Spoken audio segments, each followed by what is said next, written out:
ಮೊಟ್ಟ ಮೊದಲನೇದಾಗಿ ಗೌರವಾನ್ವಿತ ಮುಖ್ಯಮಂತ್ರಿಗಳು ಅವರ 16ನೇ ಬಜೆಟ್ ಐತಿಹಾಸಿಕವಾದಂತಹ ಉತ್ತಮವಾದಂತಹ ಬಜೆಟ್ ಅನ್ನ ಮಂಡಿಸಿದ್ದಾರೆ.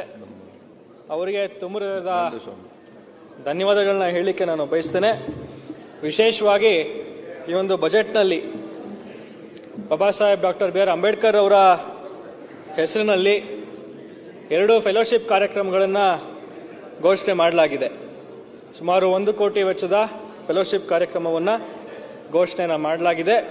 ಇದರಿಂದ ನಮ್ಮಲ್ಲಿ ಇರುವಂತಹ ವಿದ್ಯಾರ್ಥಿನಿಯರಿಗೆ ಬಾಬಾ ಸಾಹೇಬರು ಓದಂತಹ ಅವರು ವಿದ್ಯಾಭ್ಯಾಸ ಮಾಡಿದಂತಹ ಯೂನಿವರ್ಸಿಟಿಗಳಲ್ಲಿ ವಿಶ್ವವಿದ್ಯಾಲಯಗಳಲ್ಲಿ ಅದು ಲಂಡನ್ ಸ್ಕೂಲ್ ಆಫ್ ಎಕನಾಮಿಕ್ಸ್ ಆಗಿರ್ಬೋದು, ಕೊಲಂಬಿಯಾ ಆಗಿರ್ಬೋದು, ಈ ಒಂದು ಐವಿ ಲೀಗ್ಗೆ ಸೇರಿದಂತಹ ಯೂನಿವರ್ಸಿಟೀಸ್ನಲ್ಲಿ ಅವರಿಗೆ ವಿದ್ಯಾಭ್ಯಾಸವನ್ನು ಮಾಡಲಿಕ್ಕೆ ಒಂದು ಅವಕಾಶ ಕಲ್ಪಿಸಿದಂಗೆ ಆಗ್ತಿದೆ.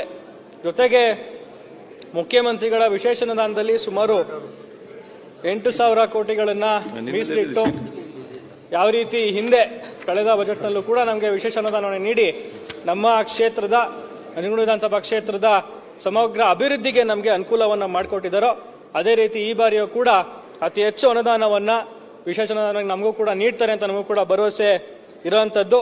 ಜೊತೆಗೆ ಬಹು ಮುಖ್ಯವಾಗಿ ಇವತ್ತಿನ ದಿವಸ ರೈತ ಕಲ್ಯಾಣಕ್ಕೆ ನಮ್ಮ ಸರ್ಕಾರ ಕಳೆದ ಬಜೆಟ್ನಲ್ಲಿ ಸುಮಾರು 44,000 ಕೋಟಿಗಳನ್ನು ಮೀಸಲಿಡಲಾಗಿತ್ತು. ಈ ವರ್ಷ ಹೆಚ್ಚಾಗಿ ಸುಮಾರು 52,339 ಕೋಟಿಗಳನ್ನು ಇವತ್ತು ಮೀಸಲಿಟ್ಟಿದ್ದೇವೆ. ನಾವು ಇದನ್ನ ಕೇಂದ್ರದ ಬಜೆಟ್ಗೆ ಹೋಲಿಸೋದಾದ್ರೆ ಕೇಂದ್ರದಲ್ಲಿ ಸುಮಾರು 2.5% ಅಷ್ಟು ನಮಗೆ ಇಳಿಕೆಯಾಗಿದೆ.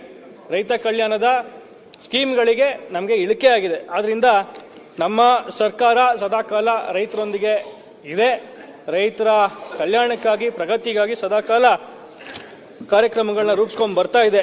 ಜೊತೆಗೆ ವಿಶೇಷವಾಗಿ ನಮ್ಮ ರಾಜ್ಯ ಕಂಡಂತಹ ನಮ್ಮ ದೇಶ ಕಂಡಂತಹ ಧೀಮಂತ ರೈತ ಹೋರಾಟಗಾರರು ಪ್ರೊಫೆಸರ್ ನಂಜುಂಡಸ್ವಾಮಿ ಸರ್ ಅವರ ಹೆಸರಿನಲ್ಲಿ ಒಂದು ಸಂಶೋಧನಾ ಕೇಂದ್ರವನ್ನ ನಮ್ಮ ಯೂನಿವರ್ಸಿಟಿ ಆಫ್ ಮೈಸೂರಿನಲ್ಲಿ ಈಗ ಸ್ಥಾಪನೆಯನ್ನು ಮಾಡಲಾಗಿದೆ.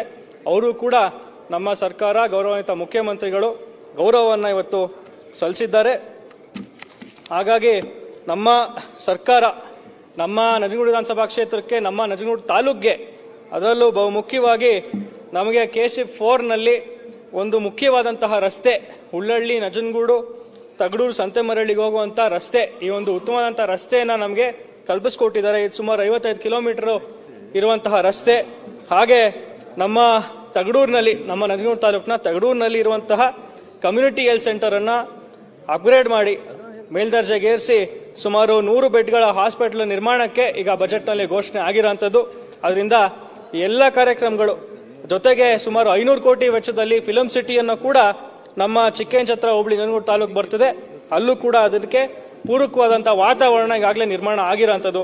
ಆದ್ರಿಂದ ಈ ಒಂದು ಸದನದ ಪರವಾಗಿ ನಮ್ಮ ಕ್ಷೇತ್ರದ ನಮ್ಮ ತಾಲೂಕಿನ ಜನರ ಪರವಾಗಿ ನಾನು ಗೌರವಾನ್ವಿತ ಮುಖ್ಯಮಂತ್ರಿಗಳಿಗೆ ತುಂಬ ಧನ್ಯವಾದಗಳನ್ನ ತಿಳಿಸಲಿಕ್ಕೆ ನಾನು ಬಯಸ್ತೇನೆ. ಪೂರ್ಣ ಪ್ರಮಾಣವಾದಂತಹ ಸಹಕಾರವನ್ನು ನೀಡಿ ನಮ್ಮ ಕ್ಷೇತ್ರದ ಸಮಗ್ರ ಅಭಿವೃದ್ಧಿಗೆ ಅವರು ನಮಗೆ ಸಹಕಾರವನ್ನು ನೀಡಿದ್ದಾರೆ.